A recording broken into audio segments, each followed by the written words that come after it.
এভাবে জোর খাটিয়ে কিরণকে পাওয়া যাবে না, এটা আমার আগেই বোঝা উচিত ছিল।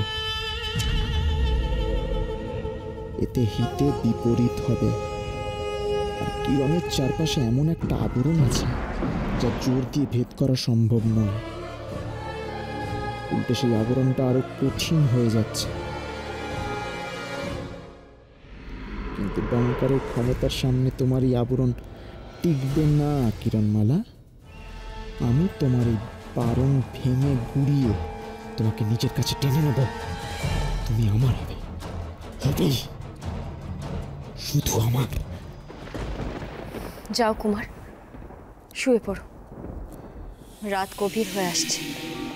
আমি অত্যন্ত দুঃখিত কিরণমালা, অত্যন্ত লজ্জিত। আসলে কি জানো তো, দীর্ঘদিন তোমাকে ছাড়া ছিলাম। এক পাথরের মূর্তিতে আমার প্রাণ বন্দী হয়েছিল কিরণমালা। তোমাকে কাছে পাইনি, কোনো উপায় ছিল না তোমাকে কাছে পাওয়ার।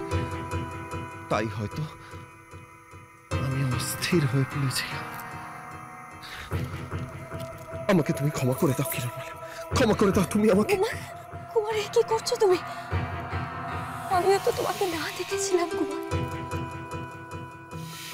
কিন্তু তুমি সব সময় আমার মনে ছিলে। আমি এক মুহূর্তের জন্য তোমাকে আলাদা করিনি কুমার। আমাদের ভালোবাসা যে জন্ম জন্মান্তরে। মাত্র আজ রাতটুকু, কাল থেকে আমি আবার তোমার হব। তখন আর কোনো বাধা থাকবে না। ঠিক, আর কোনো বাধা থাকবে না, আর কোনো বাধা মানব না আমি। কিন্তু এখন আর দেরি করা যাবে না। এখন কিরণমালাকে নিদ্রায় পাঠাতে হবে। কিরণমালা, আমরা দুজনেই তো পথশ্রমে ক্লান্ত। চলো এবার আমরা বিশ্রাম নিই। যাও, শুয়ে পড়ো। আর তুমি কোথায় শোবে?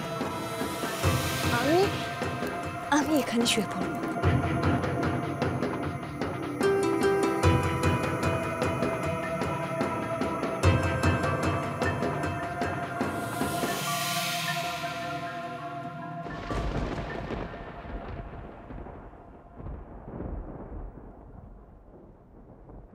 কাল সকালে